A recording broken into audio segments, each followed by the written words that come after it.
Fundamental duties. Fundamental duties अभी तक हमने डीपीएस पे पढ़ लिया डिटेल्ड में, बहुत डिटेल्ड में। अब हम फंडामेंटल ड्यूटीज पढ़ेंगे और जितना भी हम पढ़ेंगे ना फंडामेंटल ड्यूटीज कॉम्पिटिटिव एग्जाम के लिए, इससे ज्यादा पढ़ने की जरूरत नहीं है क्योंकि इसमें हर चीज कवर्ड है डिटेल में। तो अभी हम शुरू करते हैं। सबसे पहली बात तो हमें ये जानने की जरूरत है कि जो ये है, ओरिजिनली हमारी कॉन्स्टिट्यूशन में फंडामेंटल ड्यूटीज नहीं थी, ये बाद में हमने इसमें ऐड किया था कॉन्स्टिट्यूशन में, तो वो सब देखते हैं। तो सबसे पहले जब हमने इसको ऐड करने की बात आई तो उसका आइडिया कहाँ से हमने इसको लिया, उसको लिया था यूएसएसआर, अर्स्टवाइल यूएसएसआर जो सोवियत यूनियन थी, वहां से लिया था। क्योंकि वहां पे जो हालात थे उसमें ये उम्मीद की जा रही थी, ये एक्सपेक्टेशन थी कि जो सिटीजन्स हैं वो भी नेशन बिल्डिंग में कंट्रीब्यूट करें। इतना सब कुछ हुआ था उसके बाद यूएसएसआर में, तो उन्होंने ये जो फंडामेंटल ड्यूटीज थी अपनी कॉन्स्टिट्यूशन में रखा था। अब फॉर एक्स्ट्रा इन्फॉर्मेशन, बहुत सारे देखिए यूएसए, कनाडा, जर्मनी, इन सब के में नहीं है, लेकिन बहुत सारी कंट्रीज की कॉन्स्टिट्यूशन में है। जैसे कि हमने बताया भी यूएसएसआर में था, फिर चाइना में रिपब्लिक ऑफ चाइना, इंडिया ने बाद में इंट्रोड्यूस किया, Poland, Albania, Czechoslovakia, Netherlands, Yugoslavia and democratic Republic of Vietnam, even Japan में। ठीक है, जापान में भी है। एंड याद रखने की बात यह है कि यूएसएसआर फर्स्ट कंट्री था वर्ल्ड की, तो वो कंट्री नहीं है to adopt fundamental duties in its constitution. And जैसे हमारी कॉन्स्टिट्यूशन में वो एनफोर्सेबल नहीं है, अभी पेनल्टीज नहीं है, लेकिन यूएसएसआर, युगोस्लाविया और अल्बानिया, युगोस्लाविया, यूएसएसआर जो अस्ट्रेल यूएसएसआर, उन्होंने इसको लीगली एनफोर्सेबल भी बनाया था। ये सिर्फ एक्स्ट्रा इन्फॉर्मेशन के लिए, लेकिन क्योंकि हम पूरा टॉपिक डिटेल में कवर कर रहे हैं, कुछ भी पॉइंट छूटना नहीं चाहिए, इसलिए हम हर चीज कवर करेंगे कॉम्पिटेटिव एग्जाम्स के पॉइंट ऑफ व्यू से। अब जैसे मैंने आपको बताया कि ये ओरिजिनल कॉन्स्टिट्यूशन जो हमारी 1950 में जो लागू हुई थी उसमें नहीं था ये। ठीक है, उसमें आप ध्यान से देखिए, हमने जो फंडामेंटल राइट्स में पढ़ा था, आर्म्ड फोर्सेस, पुलिस, ठीक है, जितनी भी पैरामिलिट्री फोर्सेस है उनके लिए तो एक तरह से आर्टिकल 33 में मेंशन किया हुआ है। ठीक है, कि आप क्या क्या नहीं कर सकते, आपकी ड्यूटीज हैं। ठीक है, कि आपके पास कुछ रिस्ट्रिक्शन है, ड्यूटीज हैं। बेसिकली एक तरह से आर्म्ड फोर्सेस और पुलिस के लिए तो इन अ वे डिफाइंड भी है ड्यूटीज, बट अदरवाइज सिटीजन्स के लिए मेंशन नहीं है। तो जब नेशनल इमरजेंसी लगी 1975 में, इंदिरा गांधी गवर्नमेंट थी, तब उस दौरान लगा कि सिटीजन सिर्फ अपने राइट्स की बात कर रहे हैं, उनका भी तो कुछ कंट्रीब्यूशन होना चाहिए नेशन बिल्डिंग में, उनको अपनी ड्यूटीज भी तो निभानी चाहिए। तो 1976 में कांग्रेस ने, जब Indira Gandhi was the prime minister, तो स्वर्ण सिंह, सरदार स्वर्ण सिंह कमेटी उन्होंने फॉर्म की ताकि वो रिकमेंडेशंस दे फंडामेंटल ड्यूटीज पे। ठीक है, क्योंकि उसकी नीड फील हुई थी इमरजेंसी के दौरान। उन्होंने उनकी रिकमेंडेशन के बेसिस पे 42nd अमेंडमेंट एक्ट 1976, जिसको मिनी कॉन्स्टिट्यूशन भी बोलते हैं क्योंकि इसकी वजह से बहुत सारे चेंजेस इसके तहत हुए थे, इस अमेंडमेंट ने पार्ट 4A फंडामेंटल ड्यूटीज के लिए पूरा पार्ट ही नया बना दिया था, पार्ट 4A, और जिसमें एक ही आर्टिकल है 51A। उसमें उस समय 10 फंडामेंटल ड्यूटीज थी, और ये बाद में इसमें एक और ऐड की गई, 11 ड्यूटी बाद में 2002 में ऐड की गई थी। और ये जो 1976 का अमेंडमेंट था, लेकिन इन टू इफेक्ट कई बार एसएससी वगैरह के क्वेश्चन में ये पूछ लिया जाता है, वो बहुत ज्यादा डिटेल्स में कई बार डेट्स और ये सब पूछते हैं। तो 3 जनवरी 1977 में ये जो था इनटू इफेक्ट आया था। ये स्वर्ण सिंह कमेटी के रिकमेंडेशंस पे पार्ट 4 है, आर्टिकल 51 है, 42nd अमेंडमेंट एक्ट 1976 के थ्रू किया गया था, जिसमें इनिशियली 10 फंडामेंटल ड्यूटीज थी, came into force on 3 January 1977। Later on in 2002 86th amendment act 2002 के थ्रू 11th ड्यूटी भी इसमें ऐड की गई थी। अभी हम ये स्वर्ण सिंह कमेटी ने क्या क्या रिकमेंडेशन दी थी, उसके बाद क्या क्या डेवलपमेंट्स हुई थी, जस्टिस वर्मा कमेटी और ये सब की बात भी अभी जस्ट करेंगे। अब देखिए, एक इसमें एक और पॉइंट है कि जो आर्टिकल 51A में जो ड्यूटीज की बात हम कर रहे हैं, वो universal declaration of human rights के एक आर्टिकल से इसमें काफी सिमिलरिटी। आर्टिकल 29(1) जो है universal declaration of human rights का, वो उसमें भी यही बोलते हैं कि सबकी ड्यूटीज है, everyone has duties to the community in which alone the free and full development of his personality is possible. तो ड्यूटीज की बात यानी कि universal declaration of human rights में भी की गई है। इतनी बात हो गई। अब देखिए, सुप्रीम कोर्ट ने भी 1998 में, सुप्रीम कोर्ट ऑफ इंडिया ने नोटिस इशू किया था गवर्नमेंट ऑफ इंडिया को 1998 में, कि वो पूछना चाह रहे थे, गवर्नमेंट से इंक्वायर करना चाह रहे थे कि आपका क्या प्लान है to teach fundamental duties to the citizens of the country, citizens of the country को। क्योंकि देखिए सुप्रीम कोर्ट हमेशा से कहता आ रहा है कि part 3, part 4 and part 4A they should B red together. मतलब हम राइट्स की बात कर रहे हैं, हम स्टेट की भी उनकी बात कर रहे हैं कि स्टेट किस तरह से गवर्न करे, हमें साथ साथ सिटीजंस की ड्यूटीज की भी बात करनी चाहिए। क्योंकि अगर स्टेट जो है वो इम्प्लीमेंट करना चाह रही है तो लोगों को भी तो कोऑपरेशन उसमें चाहिए। स्टेट तो कह रही है एनवायरनमेंट को सेफगार्ड करो, स्टेट तो कह रही है कि हमें मॉन्यूमेंट्स को प्रोटेक्ट करना है, लेकिन अगर सिटीजंस ही उसका साथ ना दें तो फिर वो कैसे होगा। तो सिटीजंस की भी तो बहुत सारी ड्यूटीज होनी चाहिए। तो 98 में सुप्रीम कोर्ट ने इशू किया नोटिस गवर्नमेंट ऑफ इंडिया को कि बताइए कि आपका कैसा प्लान है कि लोगों को सेंसिटाइज तो करो। इस तहत में गवर्नमेंट ने एक कमेटी फॉर्म की, जस्टिस JS वर्मा कमेटी, जिसको वर्मा कमेटी के नाम से भी जाना जाता है। 99 में ये फॉर्म की थी।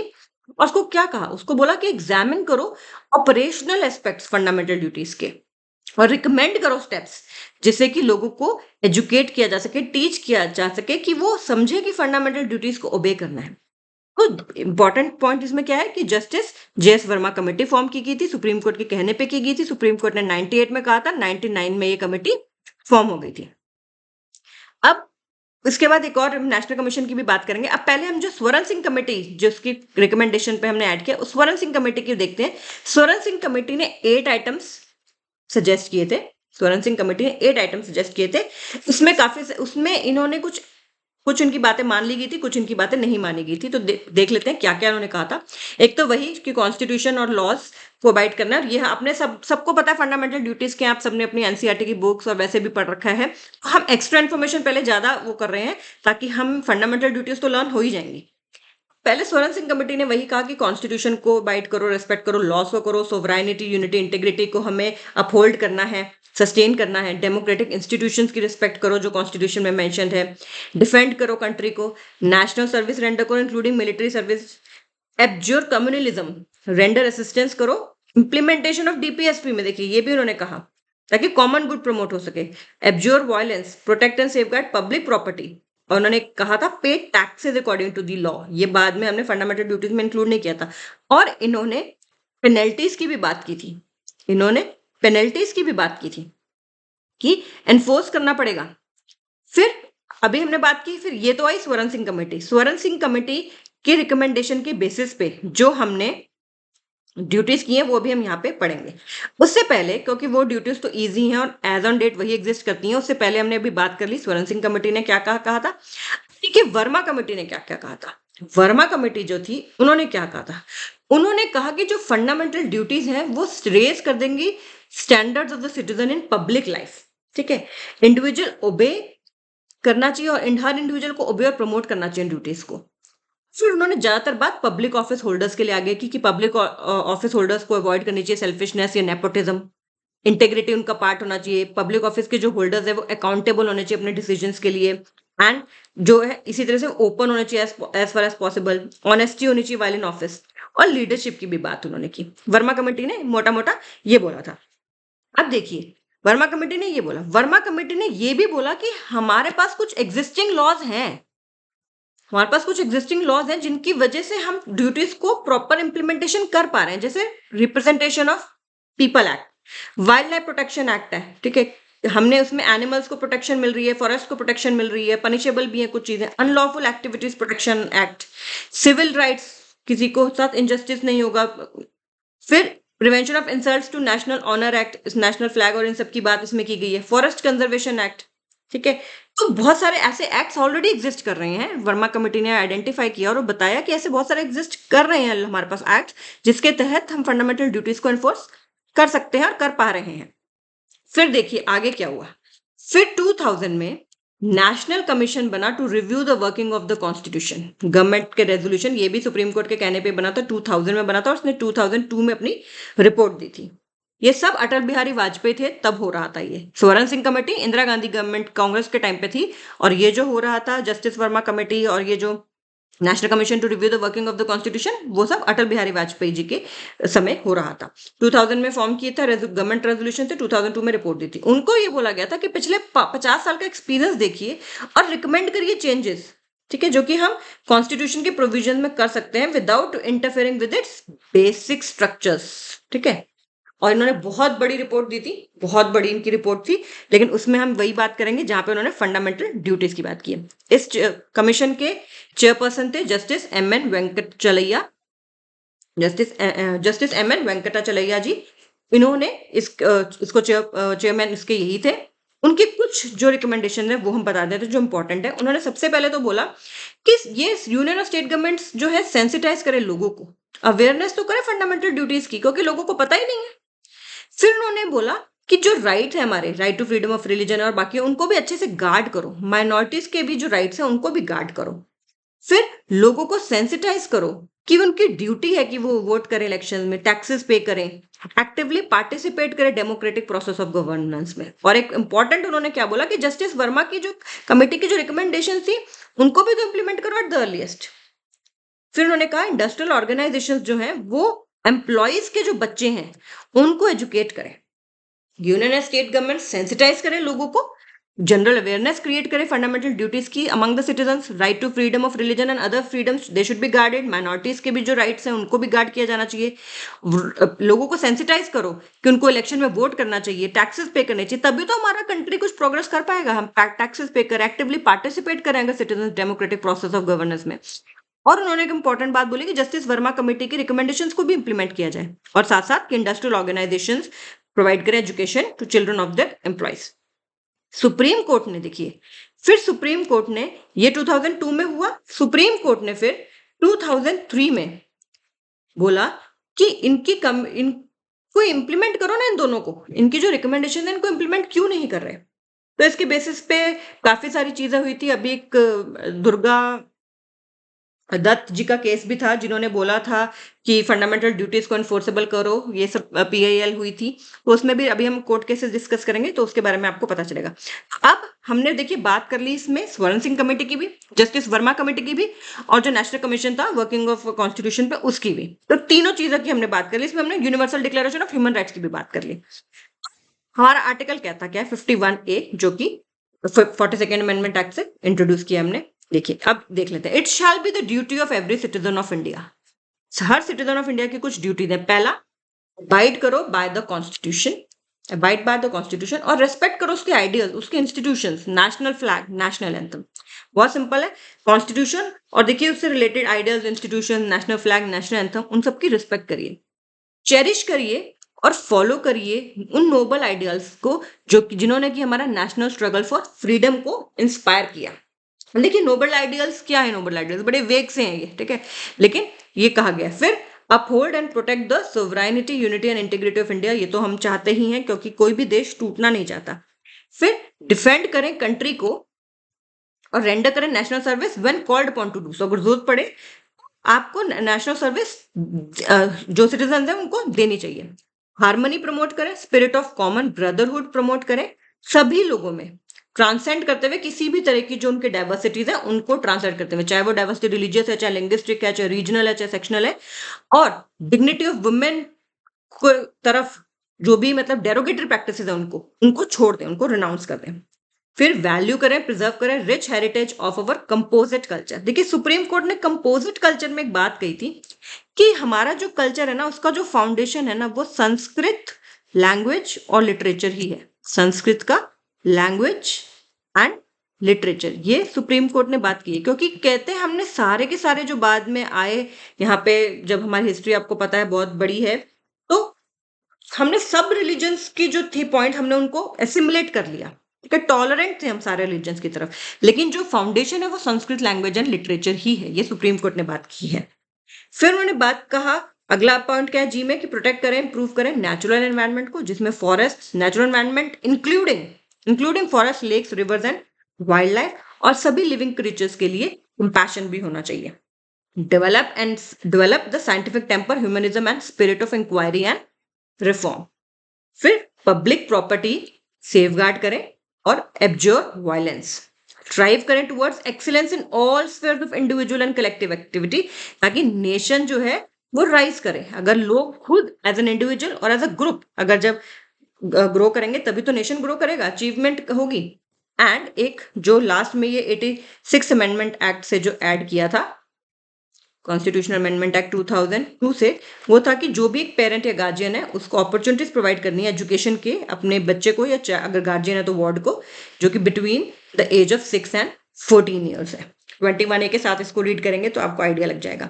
तो बहुत ही सिंपल से है, एक बार आप इनको पढ़ लेंगे, 2 बार पढ़ लेंगे तो आपको लर्न भी हो जाते हैं। ठीक है, कि जो कॉन्स्टिट्यूशन, आइडियल्स, इंस्टीट्यूशंस, हमारा नेशनल स्ट्रगल को जितने इंस्पायर किया, वो noble ideals, sovereignty, unity, integrity, national service, defend करो, हार्मनी, कॉमन ब्रदरहुड, प्रैक्टिसेस जो derogatory to the dignity of women है उनको रिनाउंस करो, value preserve rich heritage of our composite culture, natural environment को प्रोटेक्ट करें, living creatures के लिए compassion हो, scientific temper, humanism, spirit of inquiry and reform, public property safeguard, absorb violence, try towards excellence, और parent और guardian के लिए जो है वो एजुकेशन 6 से 14 ईयर्स के बच्चों के लिए।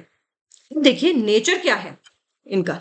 सबसे पहले तो ये non justiciable and non enforceable है, लेकिन पार्लियामेंट फ्री है। अगर वो लेजिस्लेशन बना के कुछ करना चाहे तो, जैसे prevention of insults to national honour act है, इसमें कुछ इसमें फाइन, उसमें कुछ पनिशमेंट्स भी इन्वॉल्व है। फिर दूसरा पॉइंट क्या है कि ये सब मॉरल ड्यूटीज हैं, इसलिए उनको कई स्कॉलर्स ने भी तो बोला है, तो सिर्फ दे मॉरल होमिलीज, और कुछ उनमें से सिविक ड्यूटीज भी हैं, कुछ मॉरल ड्यूटीज भी हैं। सिविक ड्यूटीज में आ गया जैसे अपने नेशनल फ्लैग को आपने रिस्पेक्ट करना है, कॉन्स्टिट्यूशन को रिस्पेक्ट करना है, तो सिविक ड्यूटी हो गई है हाँ? फिर ये बेसिकली कोडिफिकेशन ऑफ टास्क्स है। जिस तरह का हमारा लाइफस्टाइल रहा है शुरू से, अगर हम अपने बहुत पुरानी बात करें अपने कल्चर की, इंडियन कल्चर की, तो ये कुछ नहीं है, ये सारी की सारी बातें वो हैं जो हमारे कल्चर में चली आ रही हैं, कि अपने वाइल्ड लाइफ को प्रोटेक्ट करना है, फॉरेस्ट को प्रोटेक्ट करना है, लिविंग क्रीचर्स के लिए कंपैशन होना चाहिए, ये सब चीजें जो है वो हमारे life, Indian way of life का पार्ट है। फिर ये सिर्फ सिटीजन्स को अवेलेबल है, फॉरनर्स को अवेलेबल नहीं है। ये मॉरल रिमाइंडर है, ये सब है। लेकिन हाउएवर फिर भी हम ये मानते हैं कि ये अगर एक ड्यूटीज होंगी तो इससे national integration, unity, cultural harmony, patriotism, ये सारी चीजें बढ़ती हैं। क्रिटिसिज्म भी हमें पता है कि क्या है, कि बहुत वेग है। ठीक है, strive for excellence clearly measurable नहीं है। हमने बात की नोबल आइडियल्स की, उसका क्या मीनिंग है, ये सब चीजें हैं। अब हम आते हैं जो इंपॉर्टेंट कुछ कोर्ट केसेस पे। ये बहुत इंपॉर्टेंट है कि कुछ कोर्ट केसेस हैं। तो देखिए सबसे पहला जो कोर्ट केस था वो था चंद्र भवन boarding and lodging versus state of Mysore 1969। देखिए अभी तो फंडामेंटल ड्यूटीज इंट्रोड्यूस भी नहीं हुई है। 1976 के बाद 1977 में इनटू फोर्स आई है। 1969 की बात हो रही है, जहां पे कुछ होटल जो ओनर्स थे, एक्चुअली स्टेट ऑफ मैसूर ने एक लॉ ले आए थे जिसमें उन्होंने मिनिमम वेजेस फिक्स कर दी थी होटल एंड रेस्टोरेंट एम्प्लॉयज के लिए मैसूर में। तो उन्होंने इसको वो किया कि नहीं भाई, ये तो मतलब ऐसा नहीं चलेगा। तो लेकिन कोर्ट ने कहा कि नहीं, ये सोशल वेलफेयर, इसमें इसमें सोशल वेलफेयर जो है वो इन्वॉल्व है। अगर सोशल वेलफेयर है तो यानी कि डीपीएसपी की बात आ गई, और डीपीएसपी को अगर सरकार को फोर्स करना है, स्टेट को लागू करना है, तो आपकी ड्यूटी है सिटीजन्स की कि उसमें हमारे साथ कोऑपरेट करो ना भाई। तो इसको कोर्ट ने इसको बोला कि ठीक है, वो उन्होंने उस अपहेल्ड किया उसको, जो उन्होंने इंट्रोड्यूस किया था एक लेजिस्लेशन। फिर केस हुआ Balaji Raghavan versus union of India का। उसमें भी हुआ कि नेशनल अवार्ड्स देते हो भाई, ये तो हमारा राइट टू इक्वालिटी जो है उसको खराब कर रहा है। ठीक है, तो सेट ने बोला नहीं, हमारी फंडामेंटल ड्यूटी कहती है कि हमें स्ट्राइव करना है फॉर एक्सीलेंस हर स्फेयर में। तो ये तो लोगों को इंसेंटिवाइज करने की बात हो गई ना, ये तो लोगों को मोटिवेट करने के लिए है।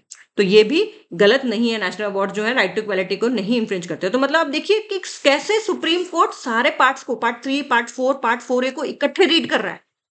कोई डिपेंडिंग ऑन कि क्या सर्कमस्टेंसेस उसको कैसे रीड कर रहा है। मतलब ये पर ऐसा नहीं है कि रिजिड है कि 3 कंपार्टमेंट्स हैं, नहीं, इनकी बाउंड्रीज परमिएबल है। ठीक है, तो किस ब्यूटीफुली कितना हमारा जो कोर्ट्स हैं वो उसको रीड करते हैं। फिर एमसी मेहता वर्सेस कमलनाथ, इसमें भी यही हुआ था कि जो एक इकोलॉजिकली सेंसिटिव एरिया में जो लीज थी उसको इनवैलिडेट कर दिया था कोर्ट ने ये, और उस पर फाइन भी लगाया था। उनको बोला था कि आपको पे भी करना पड़ेगा कि अगर आपने एनवायरनमेंट को डैमेज किया, क्योंकि ये ड्यूटी है कि आप उसको प्रोटेक्ट करें एनवायरनमेंट को। ठीक है, पोल्यूटर पेज प्रिंसिपल और ये सब क्या है, ये सब उसी के तहत तो है कि ड्यूटी है।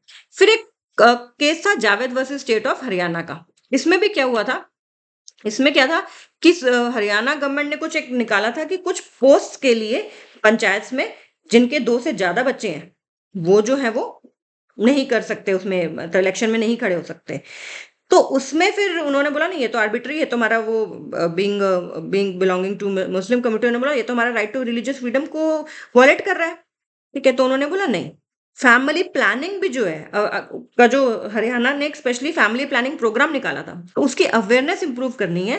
तो डीपीएसपी भी जो है वो सस्टेनेबल डेवलपमेंट की बात करते हैं। हमें सारी चीजों को ध्यान में रखते हुए करना है, तो उन्होंने इस वाले को भी अपहेल्ड किया था कि कोई दिक्कत नहीं है। फिर एक इंपॉर्टेंट जो आया था, सबसे इंपॉर्टेंट, वो था Ranganath Mishra versus union of India. ये बहुत इंपॉर्टेंट था, Ranganath Mishra versus union of India. इसमें उन्होंने, कोर्ट ने कहा था कि आप जो है फंडामेंटल ड्यूटीज पे जो है वो ज्यादा से ज्यादा लोगों तक फैलाइए इसको, ठीक है। और इसमें सारी की सारी होनी चाहिए। बल्कि अभी लेटेस्ट जो अभी दुर्गा दत्त केस हुआ, उसमें भी सुप्रीम कोर्ट ने पूछा, 21 में उन्होंने फाइल किया था, 22 में भी सुप्रीम कोर्ट ने पूछा कि क्या आपने क्या क्या एफर्ट्स किए हैं, ठीक है, लोगों को सेंसिटाइज करने के लिए। जैसे अभी आप देखेंगे एनसीईआरटी में इनवेरिएबली या तो फंडामेंटल ड्यूटीज या डीपीएसपी या राइट टू कॉन्स्टिट्यूशन या फंडामेंटल राइट्स या प्रियम्बल कुछ ना कुछ दिया होता है। इसी तरह से वो जगह जगह लोगों को सेंसिटाइज करने के लिए वर्कशॉप्स लगाते हैं। Department of law and justice भी काफी कुछ इसमें करता है। तो ये सारी बातें होती हैं।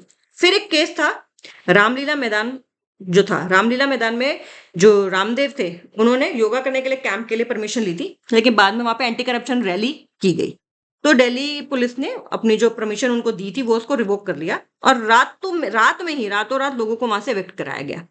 तो फिर कोर्ट केस हुआ, तो कोर्ट ने कहा कि अनरीजनेबल था एविक्शन, लेकिन उन्होंने बोला कि ये ड्यूटी थी ऑर्गेनाइजर्स की, कि पुलिस के आने से पहले ही आपको लोगों को वहां से बोलना था कि वो चले जाएं, तो इतनी प्रॉब्लम नहीं आती, क्योंकि ये ड्यूटी है कि वो लॉफुल ऑर्डर्स को ओबे करें और पब्लिक प्रॉपर्टी को सेफगार्ड करें, ना कि डैमेज करें।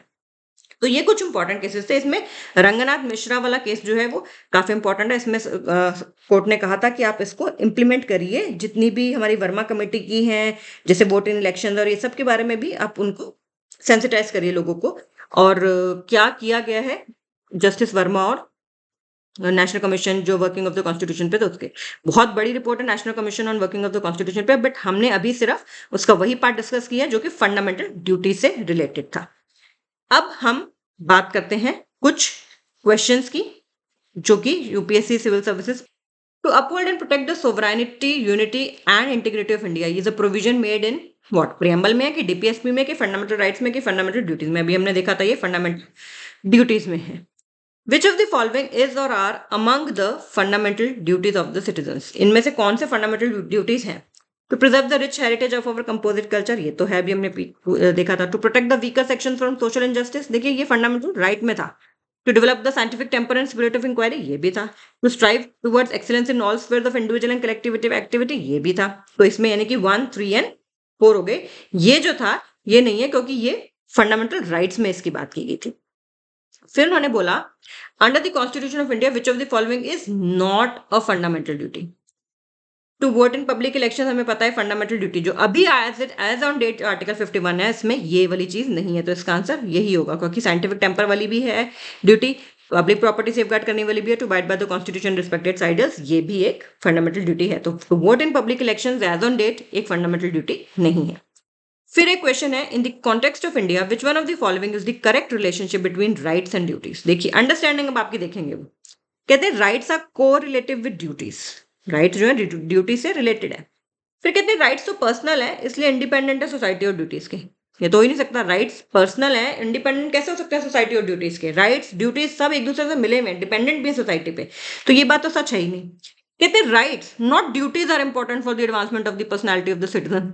राइट्स इंपॉर्टेंट है किसी की पर्सनैलिटी इंप्रूव करने के लिए, ना कि ड्यूटीज, ये भी बिल्कुल गलत बात है। फिर कहते हैं duties not rights are important for the stability of the state, ये भी गलत बात है। तो हम rights are correlative with duties. तो ये हमारा पॉइंट हो गया फंडामेंटल ड्यूटीज के बारे में चैप्टर, जिसमें हमने स्वर्ण सिंह कमेटी की भी बात की, जिसमें हमने जस्टिस वर्मा कमेटी की भी बात की, जिसमें हमने national commission on the working of the Indian constitution उसकी भी बात की। और आपने सारा कुछ देख लिया इसमें कि ऑस्ट्रेलिया यूएसएसआर से लिया गया था, ओरिजिनल कॉन्स्टिट्यूशन का पार्ट नहीं था। स्वर्ण सिंह कमेटी की रिकमेंडेशन पे 1976 42nd अमेंडमेंट एक्ट 1976 के आने पे इसको इंट्रोड्यूस किया गया। पार्ट 4A को, आर्टिकल 51A को 3 जनवरी 1977 को इनटू फोर्स आया। 86 अमेंडमेंट से फिर 11th ड्यूटी भी इसमें ऐड की, और वो 11 की 11 ड्यूटीज आपको याद होनी चाहिए अच्छे से। इसके सिवा सुप्रीम कोर्ट के कहने पे जस्टिस JS वर्मा कमेटी भी फॉर्म हुई थी, उसने भी कुछ रिकमेंडेशन दी थी, जैसे कि इवन टैक्सेस पे करने की, वोट करने की, ये सब उसकी जो हमने थी वो पढ़ी। फिर वर्मा कमेटी के बाद एक नेशनल कमीशन भी बना था रिव्यू करने के लिए कॉन्स्टिट्यूशन की वर्किंग, वो भी सुप्रीम कोर्ट के कहने पे 2000 में बना था, 2002 में उसने रिपोर्ट दी थी। ये सारी बातें हमने कर ली और फंडामेंटल ड्यूटीज तो आपको ये 11 की 11 लर्न होनी ही चाहिए। कंपोजिट कल्चर की हमने बात की कि सुप्रीम कोर्ट ने क्लियरली कहा है कि संस्कृत लिटरेचर, संस्कृत लैंग्वेज जो है उसकी फाउंडेशन है। एंड जो सुप्रीम कोर्ट ने बार बार बात की है कि part 3, part 4 and part 4A they all should be red together. ये इस एक थ्रेड जा रहा है इनके थ्रू, ठीक है, जो कि हमें उसका ध्यान रखना है। ओके, तो this finishes our fundamental duties का टॉपिक।